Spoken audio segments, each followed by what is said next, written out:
नमस्कार, शाम के 7 बज गए हैं। वक्त हो चुका है बड़ी खबर का। इस वक्त आप एनडीटीवी इंडिया पर हैं। मेरा नाम है अंकित त्यागी। आज 3 खबरें आपके लिए लेकर आए हैं जिन पर ध्यान आकर्षित करेंगे और बात करेंगे उन खबरों पर। कर्नाटक में चुनाव होने वाला है। उस चुनाव में किस तरीके से ध्रुवीकरण के साथ जो घोल मिलाया जा रहा है वोटरों को अपनी तरफ लाने के लिए, वो घोल है मुफ्त यानी कि फ्रीबीज का, रेवड़ियों का और उसके साथ साथ ध्रुवीकरण का। इसका जो खेल चल रहा है कितना कारगर होगा कर्नाटक में, उस पर बात करेंगे।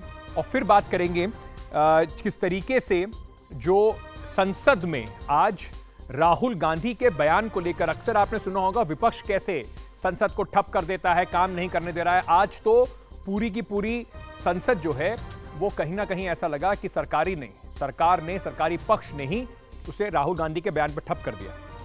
और फिर बात करेंगे भारत ने ऑस्कर्स में जो आज का गोल्डन मूवमेंट रहा है 2 ऑस्कर्स अपने नाम किए। भारत की सिनेमा के लिए कितना बड़ा दिन है, उस पर भी बातचीत करेंगे। सबसे पहले शुरू करते हैं हमारी पहली खबर से, जो सांप्रदायिक ध्रुवीकरण प्लस रेवड़ी का जो एक घोल बनाकर कोशिश की जा रही है क्या कर्नाटक को जीतने की, क्या यही फॉर्मूला अपनाकर कर्नाटका को जीतने की बात हो रही है। ये हम क्यों कह रहे हैं? क्योंकि लगातार पिछले कुछ दिनों में एक के बाद एक सांप्रदायिक ध्रुवीकरण से जुड़े हुए बयान जो हैं वो रुकने का नाम ही नहीं ले रहे, खास तौर से भारतीय जनता पार्टी और सत्ता पक्ष के नेताओं की ओर से। बीजेपी के नेता के.एस. ईश्वरप्पा, जो एक बड़े कद्दावर नेता हैं, कैबिनेट में होते थे, उनके ऊपर कुछ आरोप लगे, कैबिनेट से उन्हें हटना पड़ा। उन्होंने एक और विवादित बयान दे दिया है। पोस्टर बॉय हैं, जाने जाते हैं इस तरीके के बयान देने के लिए।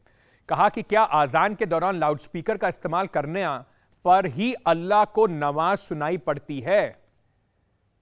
बीजेपी जो प्रधानमंत्री अभी वहां पहुंचे थे, आपको पता है, मांड्या में सड़क का उन्होंने उद्घाटन किया, मैसूरू बेंगलुरु सड़क का।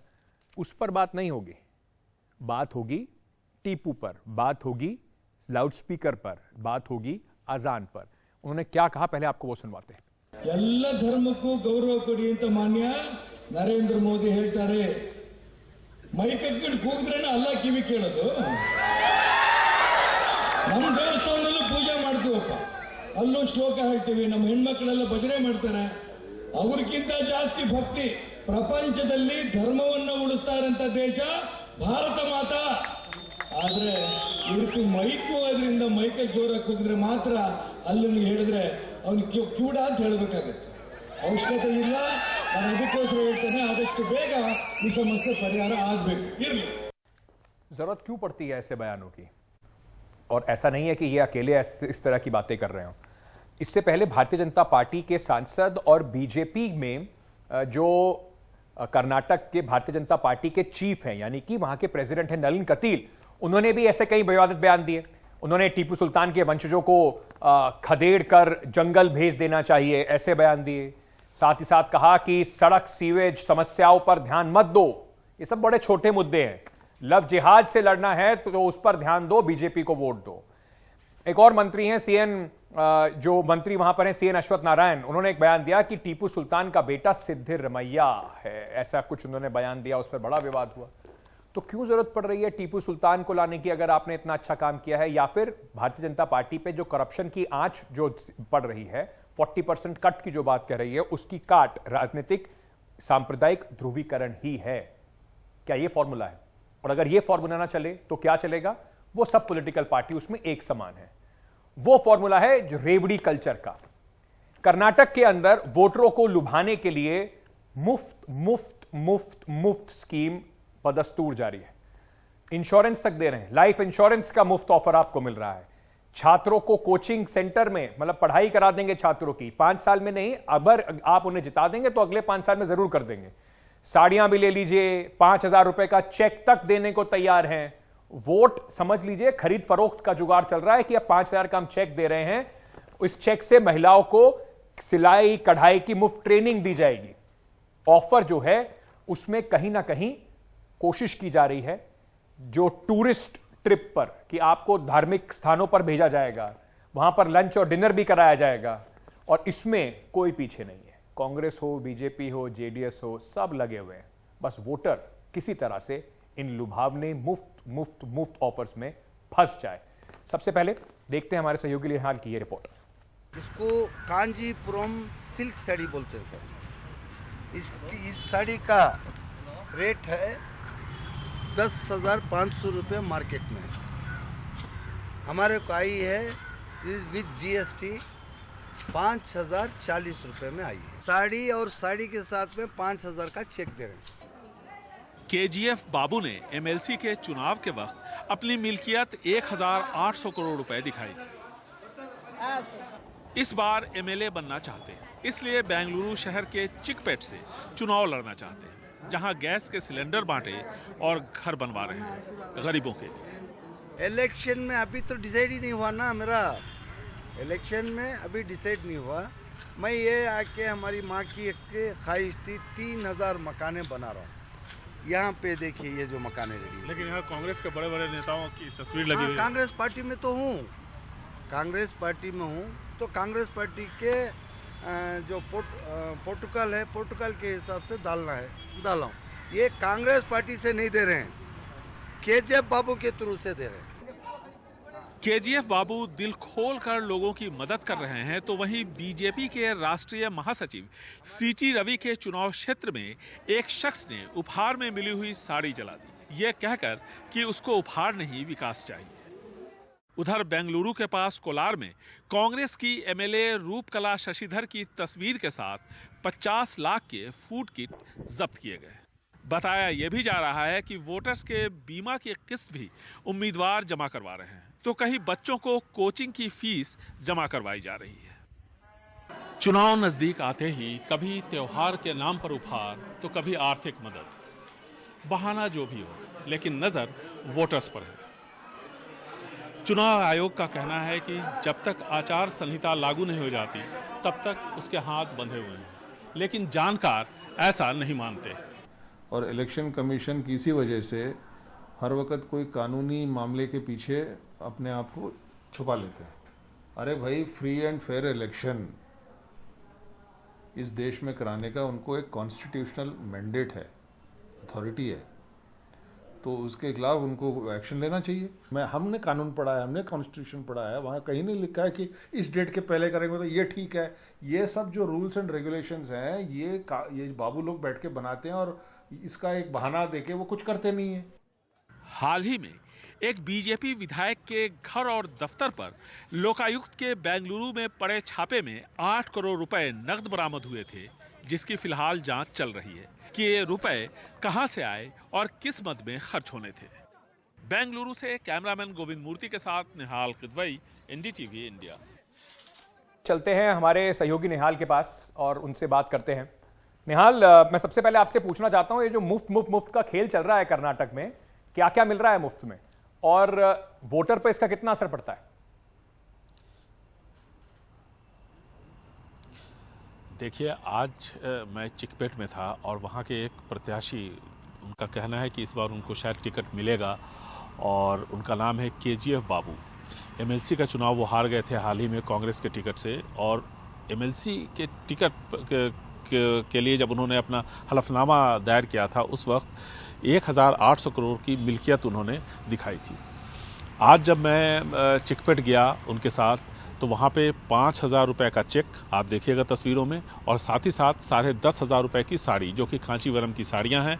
उनका ये कहना है कि 10,500 रुपये की साड़ियाँ हैं हर एक साड़ी, और चूँकि उन्होंने थोक में 60,000 के आसपास साड़ियाँ मंगवाई हैं, तो उन्हें 5,500 रुपये के आसपास पड़ी है। तो वो लोगों को बांट रहे थे और सभी लोग खुशी खुशी ले भी रहे थे। उनका ये कहना है कि वो लोगों के लिए अच्छा काम करना चाहते हैं, लोगों को की मदद करना चाहते हैं, चाहे वो किसी भी इनकम ग्रुप का हो। सबको वो साड़ियाँ दे रहे थे और सब लोग खुशी से ले भी रहे थे। ये जो चिकपेट का इलाका है, ये फिलहाल वहाँ पर बीजेपी की ये सीट है और इससे पहले वहाँ से कांग्रेस जीती थी। तो इस बार ऐसा KGF बाबू को लगता है कि शायद अगर कांग्रेस उनको कंसीडर करती है तो वो यहाँ से जीत जाएंगे। मामला यहीं तक नहीं है। अभी से 1-2 दिन पहले कोलार यहाँ के बहुत नज़दीक है, जिसको KGF कहते हैं, कोलार गोल्डफील्ड, उसी के पास एक कांग्रेस की विधायक हैं। उनके नाम और उनके तस्वीर के साथ 50 लाख रुपए के फूड किट वहाँ पर बरामद हुए। इसके बाद बीजेपी के जो राष्ट्रीय महासचिव हैं CT रवि, उनके कॉन्स्टिट्यूएंसी में कहते हैं कि वहाँ पे साड़ियाँ दी गई, कई लोग नाराज़ हो गए, उन्होंने साड़ियाँ जला दी ये कहते हुए कि हमें विकास चाहिए, साड़ियाँ नहीं चाहिए। तो इस तरह की बहुत सारी चीज़ें देखने को मिल रही है। अब देखना है कि किस तरह से ये वोटरों को लुभा पाता है, लेकिन 5,000 रुपये वो भी चेक से, ये एक चौंकाने वाली बात ज़रूर है। पैसा निहाल, बहुत बहुत शुक्रिया हमारे साथ जुड़ने के लिए। लेकिन इस पे असर क्या पड़ता है वोटर्स के ऊपर, ये भी देखना होगा, हमें भी सजग रहना होगा। वोटर के तौर पर आपको भी समझना होगा कि क्या आपके वोट की कीमत एक साड़ी है या आपके वोट की कीमत एक टूरिस्ट ट्रिप है, क्योंकि यही लोग उसके बाद 5 साल तक आपकी सेवा में दिखाई नहीं पड़ेंगे, क्योंकि उन्होंने तो पहले ही अपना काम कर दिया आपका वोट लेने के लिए। रेवड़ी कल्चर पे बहुत बात होती है, बीजेपी इस पर बहुत बार कर चुकी है, आम आदमी पार्टी पर इसमें लगातार वार किया गया और सुप्रीम कोर्ट तक ये बात पहुंची। तो वहां पर 11 अगस्त में जब सुनवाई हुई थी पिछले साल, तो उसमें सुप्रीम कोर्ट ने रेवड़ी कल्चर को लेकर कहा था कि यह बड़ी गंभीर बात है, और साथ ही साथ यह भी कहा था कि पैसों का जो उपयोग है वो इंफ्रास्ट्रक्चर बनाने में होना चाहिए, लोगों को मुफ्त चीजें देने में नहीं होना चाहिए। उस पर आम आदमी पार्टी ने दलील दी थी कि कल्याणकारी योजना या रेवड़ी कल्चर में फर्क है। आम आदमी पार्टी ने कहा था कि अर्थव्यवस्था, पैसा और लोगों के कल्याणकारी के बीच में संतुलन बनाना बहुत जरूरी होगा, ऐसा सुप्रीम कोर्ट ने यह बात भी कही थी। लेकिन इसका शायद असर पड़ता नहीं है, और चुनाव से घोषणा से पहले क्योंकि ये बट रहा है तो चुनावी खर्चे में भी नहीं जाता। तो ये सब बड़ा सोची समझे तरीके से वोटर्स को खरीदने लुभाने की बिल्कुल सीधी सीधी बात होती है। इसको कैसे रोका जाए, ये भी शायद लोकतंत्र के लिए बहुत बहुत जरूरी है। चलिए आगे बढ़ते हैं और बात करते हैं राहुल गांधी की, जो फिलहाल तो विदेश से वापस आए नहीं हैं, लेकिन उनके जो विदेश लंदन में जो उन्होंने बयान दिए थे, उन बयानों को लेकर जबरदस्त हंगामा चल रहा है। आज उन बयानों को लेकर संसद के दोनों सदनों में जमकर हंगामा हुआ। सत्ता पक्ष ने राहुल गांधी से माफी की मांग कर डाली, जबकि विपक्ष का कहना है कि राहुल ने कोई भी ऐसी बात नहीं कही थी जिस पर उनको माफी मांगी जाए। अब तक तो आपने सुना था कि कैसे विपक्ष सत्ता पक्ष को परेशान करता है, संसद चलने नहीं देता है। आज उसका जरा उल्टा हुआ, वो भी देख लीजिए।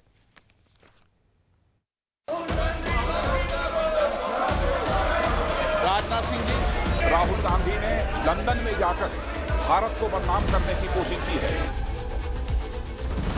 यहाँ जो चल रहा है उस विषय के बारे में सारी दुनिया जानती है,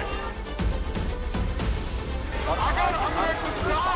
बजट सत्र का दूसरा चरण, लोकसभा राज्यसभा में जबरदस्त हंगामा। यहाँ पर भारत के लोकतंत्र को बचाना चाहिए, कि भारत की गरिमा पर, भारत की प्रतिष्ठा। नारेबाजी विपक्ष के बजाय सत्ता पक्ष में ज्यादा दिखी।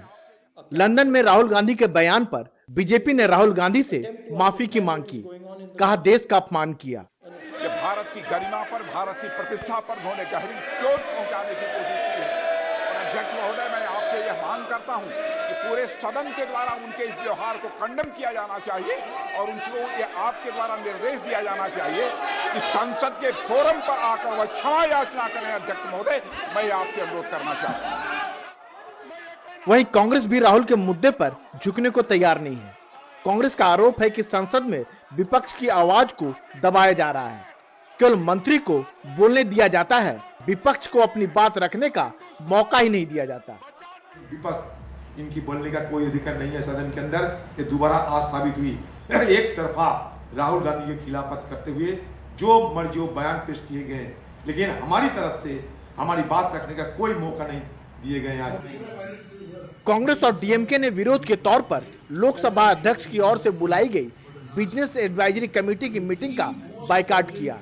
इस पर बीजेपी ने काफी तीखी प्रतिक्रिया दी। लंदन की धरती पर भारतीय संसद के मामले में झूठ बोलना, अपमानित करना उचित है। दूसरा, क्या अपने देश के लोकतंत्र के लिए विदेशी ताकतों को आमंत्रित करना उचित है? बजट का यह दूसरा सत्र 6 अप्रैल तक चलेगा। पहले चरण से जारी टकराव अभी तक जारी है और इस बार भी आसार ठीक नहीं लग रहे हैं। दोनों पक्ष में से कोई भी पीछे हटने को तैयार नहीं है। राहुल गांधी ने जो विदेश में कहा उस पर पहले भी काफी बहस हो चुकी है। संभवतः प्रधानमंत्री ने रविवार को कर्नाटक में जो कुछ कहा उससे बीजेपी नेताओं को लगा कि इसे संसद में उठाना चाहिए, लेकिन ऐसे ही टकराव की वजह से संसद के इस सत्र के भी धुलने का खतरा है। संसद भवन से हिमांशु शेखर मिश्र के साथ राजीव रंजन, एनडीटीवी इंडिया। ये मैं अभी देख रहा था थोड़ी देर पहले, वो गाना जो है नाटू नाटू, उसके जो पूरा स्टेप है बहुत मुश्किल स्टेप है, लेकिन बढ़िया बात यह है कि उसने सारी मुश्किलों को आसान करते हुए भारत के लिए भी शोहरत कमाई, इसकी बात कर रहा था मैं, और भारत का डंका ऑस्कर्स में बजा दिया। 95 ऑस्कर अवार्ड में भारत के 2 कैटेगरी में पुरस्कार अपने नाम किए हैं। RRR के सॉन्ग नाटू नाटू ने बेस्ट ओरिजिनल सॉन्ग और एलिफेंट विस्परर को शॉर्ट डॉक्यूमेंट्री फिल्म की श्रेणी में ऑस्कर अवार्ड से नवाजा गया। प्रशांत सिसोदिया की यह रिपोर्ट।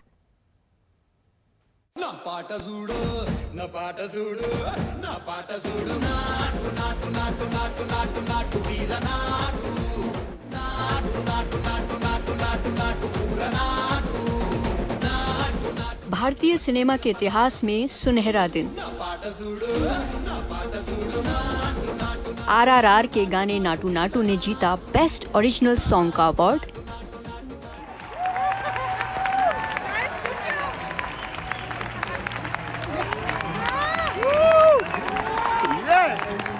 नाटू नाटू का कड़ा मुकाबला था रिहाना और लेडी गागा जैसे गायकों से, लेकिन सबको पछाड़ते हुए इस गाने ने अवार्ड अपने नाम कर लिया। From the film RRR, this is Natu Natu. I grew up listening to the Carpenters, and now here I am with the Oscars. सिर्फ अवार्ड ही नहीं बल्कि इस गाने की लाइव परफॉर्मेंस भी हुई, जहां इस गाने के गायक राहुल सिफरीगंज और काल भैरव सुर से सुर मिलाते नजर आए और डांसर्स इस गाने पर थिरकते। खास बात ये रही कि इस खास परफॉर्मेंस की घोषणा प्रेजेंटर की हैसियत से पहुंची अभिनेत्री दीपिका पादुकोण ने की। अवार्ड जीतने के बाद रामचरण और जूनियर NTR ने सोशल मीडिया के जरिए अपनी खुशी जाहिर की।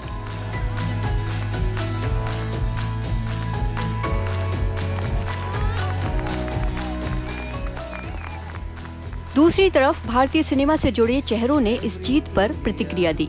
On the top of the world. 2 award जो आज मिले, ऑस्कर मिले हैं नाटू नाटू के लिए और एलिफेंट विस्पर के लिए, बहुत दर्शाता है कि किस तरह का हमारा इंडियन सिनेमा जो है ग्लोबली कितना लोग इसे सराहते पसंद करते हैं। दूसरा अवार्ड रहा शॉर्ट डॉक्यूमेंट्री की श्रेणी में एलिफेंट विस्परर्स के नाम, जिसकी निर्माता गणित मूंगा अपनी टीम के साथ वहां उपस्थित नजर आईं। लेकिन तीसरी film all that breathes Oscar नहीं जीत पाई और ये अवार्ड रशियन डॉक्यूमेंट्री नमनली को मिला। गुनीत मूंगा ने भी सोशल मीडिया पर अपनी खुशी का इजहार किया। ऑस्कर में भारत से मदर इंडिया को 1998 में नामांकित किया गया था और तब से लेकर अब तक सलाम बॉम्बे और लगान जैसी फिल्में ऑस्कर में नॉमिनेट हुईं पर अवार्ड नहीं जीत सकी। पर अब पूर्ण रूप से भारत में बनी 2 फिल्मों को अलग अलग श्रेणी में ऑस्कर मिलना एक बड़ी उपलब्धि माना जा रहा है। हालांकि इससे पहले भारत से जुड़ी 2 अहम फिल्मों स्लमडॉग मिलियनेयर और गांधी के नाम कई ऑस्कर आ चुके हैं। मुंबई से प्रशांत सिसोदिया की रिपोर्ट, NDTV इंडिया।